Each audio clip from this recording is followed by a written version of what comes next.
ઓમ નમસ્કાર મિત્રો, પહેલું સુખ તે જાતે નર્યા એ કહેવત આપણે બધા જાણીએ છીએ. અને આ દુનિયામાં આપણી પાસે ગમે તેટલું સુખ હોય, ધન સંપત્તિ ભૌતિક સુખ હોય, પણ શરીર તંદુરસ્ત ન હોય તો બધું સુખ એની આગળ ફીકું લાગે છે. એટલા માટે શરીર તંદુરસ્ત હોવું જોઈએ. અને શરીરની તંદુરસ્તી માટે યોગ એક રામબાણ ઈલાજ છે. મિત્રો, યોગ કોઈ પણ ધર્મનો માણસ કરી શકે છે. હિન્દુ, મુસલમાન, શીખ, પારસી, ખ્રિસ્તી, ઈસાઈ, કોઈ પણ ધર્મનો માણસ યોગ કરી શકે છે. એમાં ધર્મને કાંઈ લેવા દેવા નથી. બીજું કે કોઈ પણ ઉંમરનો માણસ યોગ કરી શકે. 10 વર્ષથી 100 વર્ષથી ઉપર ઉંમર હોય તો પણ યોગ કરી શકાય છે. આ બે વસ્તુ. અને કોઈ પણ નાત જાત સાથે યોગને લેવા દેવા નથી. ગરીબ પણ કરી શકે, પૈસાદાર પણ યોગ કરી શકે. કોઈ પણ માણસ યોગ તરફ વળી શકે છે. અને યોગ ધર્મ બધા ધર્મોથી ઉપર છે. કારણ કે શરીર તંદુરસ્ત હશે તો તમે કોઈ પણ ધર્મનો પ્રચાર પ્રસાર કે કોઈ પણ કાર્ય તમે કરી શકશો. બાકી શરીર જ સારું નહીં હોય તો તમે દુનિયામાં કાંઈ કરી શકશો નહીં. પહેલું સુખ શરીરનું હોવું જોઈએ. આપણે બધા બોલીએ છીએ કે પહેલું સુખ તે જાતે લેવા, પણ હકીકત આ શરીરનું આપણે ધ્યાન રાખતા નથી. અને આજે આપણે જોઈ લીધું કે આજે કોરોનાના કેરની અંદર આપણે લોકડાઉનમાં છીએ અને એમાં અનુભવ કરી લીધો કે શરીરનું કેટલું મહત્વ છે. જેમ પાંદડા ખરે એમ માણસો ખરી રહ્યા છે. કેટલા માણસોના મૃત્યુ થઈ ચૂક્યા છે. તો એમાંથી ઉગરવાનો આરો યોગ જ છે. અને યોગ તમામ કરી શકે. કોઈ પણ પ્રકારનું એવા બંધન નથી હોતું. યોગાભ્યાસ જો તમે કરશો તો તમારી તંદુરસ્તી જળવાઈ રહેશે. હવે આજે મિત્રો તમારી સમક્ષ એક વિડીયો મૂકવા માંગુ છું, ખાસ થાઇરોઇડ. આજકાલ થાઇરોઇડ રોગનું એટલું બધું પ્રમાણ વધતું જાય છે કે ઘણા માણસો, સ્ત્રીઓ અને પુરુષો થાઇરોઇડથી પીડાય છે. અને આ થાઇરોઇડ રોગ એવો છે કે જેમ BP, high BP, low BP, કે જેની નિયમિત ગોળી ખાવી પડે, ડાયાબિટીસ, પછી કોલેસ્ટ્રોલ, અને એવા જે રોગ છે કે જેની ગોળી તમારે નિયમિત લેવી પડે છે. બીપીની એમ એ જ રીતે થાઇરોઇડની ગોળી પણ સવાર સાંજ ખાવી પડે છે. તો આના માટેનો રસ્તો કયો કે તમારે વિધાઉટ મેડિસન તંદુરસ્તી મેળવવી હોય અને થાઇરોઇડ મટાડવો હોય તો કરવું શું?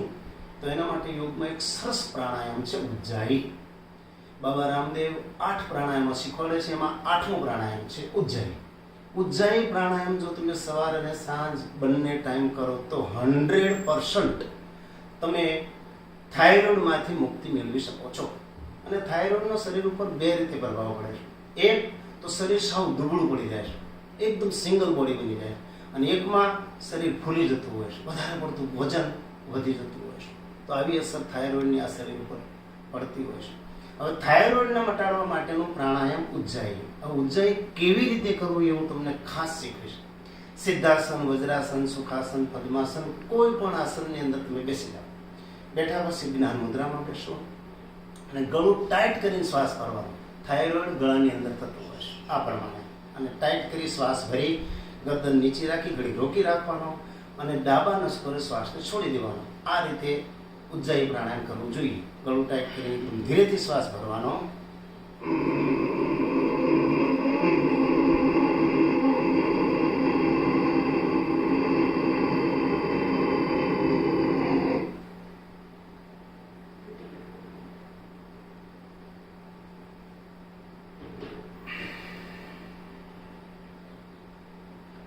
આ પ્રમાણે ઉજ્જાઈ કરવાનું.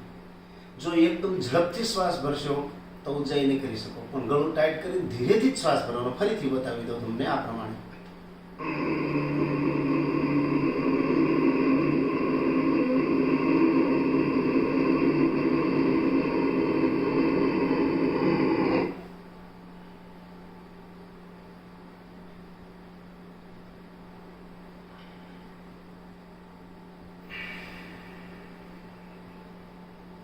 ધીરે ધીરે શ્વાસને છોડી દેવાનો. અને જ્યારે ગરદન નીચે કરી તમે રોકી રાખો ત્યારે શરૂઆતમાં 10 કાઉન્ટિંગ કરો, 10 સુધીની ગણતરી કરો, પછી 20 કરો, 30 કરો, 50 સુધી ગણતરી કરો અને એ રીતે રોકવાનો પ્રયત્ન કરો, જેનાથી કુંભક પ્રાણાયામ થશે. પ્રાણાયામ 3 રીતે થાય, પૂરક, રેચક અને કુંભક. એટલે આ ઉજ્જાઈ પ્રાણાયામ તમે નિયમિત 11 વખત સવારે 11 વખત સાંજે કરો તો 100% થાઇરોઇડ મટી જશે. દવાની ટીકડી ખાવાની કોઈ જરૂરિયાત નથી, કારણ કે દવાઓની સાઈડ ઇફેક્ટ થતી હોય છે, શરીરના બીજા અવયવોને એ અસર કરતા હોય છે. એટલા માટે બિનજરૂરી દવાઓમાંથી છુટકારો મેળવવો હોય તો ઉજ્જાઈ પ્રાણાયામ સવાર સાંજ કરો. અને ઉજ્જાઈ પ્રાણાયામથી શ્વાસ નળી અન્ન નળીને પણ લાભ થશે. ગળાને લગતા તમામ રોગો માટે ખૂબ જ જરૂરી છે ઉજ્જાઈ. બીજું એક ખાસ કે જેને કાકડાની તકલીફ હોય, જેને વારંવાર કાકડાની અંદર ઇન્ફેક્શન આવી જતું હોય, તો એમાંથી બચવાનો આરો પણ આ ઉજ્જાઈ છે. બીજું કે ઘણા માણસોનું ગળું બેસી જતું હોય, બોલવામાં તકલીફ પડતી હોય, અવાજ બેસી જતો હોય, તો એ માણસો પણ જો નિયમિત ઉજ્જાઈ કરે તો આ રોગમાંથી તમે ઉગરી શકો છો. ઉજ્જાઈ કરવાથી થાઇરોઇડ મટી જાય એ સનાતન સત્ય છે. મારા યોગ કેન્દ્રની અંદર એક યુવાન આવતો હતો, 1-2 મહિનાની અંદર તો એનો થાઇરોઇડ મટી ગયો અને ધીરે ધીરે દવાઓ પણ ડૉક્ટરે ઓછી કરાવી દીધી. અને ડૉક્ટરની સલાહ લઈ પછી તમારે ગોળીઓ બંધ કરવાની, એમને ગોળીઓ બંધ કરવાની નહીં. નિયમિત ઉજ્જાઈ પ્રાણાયામ કરી થાઇરોઇડમાંથી મુક્તિ મેળવો. એટલા માટે મેં આ વિડીયો મૂક્યો છે. મિત્રો, જે કોઈ થાઇરોઇડના દર્દીઓ હોય એને આ વિડીયો સંભળાવજો. અને ગળાની બીજી કોઈ પણ પ્રકારની તકલીફ હશે તો એમાં પણ જબરદસ્ત લાભ આપશે. એટલે ઉજ્જાઈ એક જ પ્રાણાયામ એવું છે. અને અત્યારે ઘણા બધા મિત્રોનો કેવું એમ હતું થાઇરોઇડ માટે અમારે શું કરવું, તો ઉજ્જાઈ પ્રાણાયામમાં હું ફરીવાર એકવાર ઉજ્જાઈ શીખવાડી દઉં.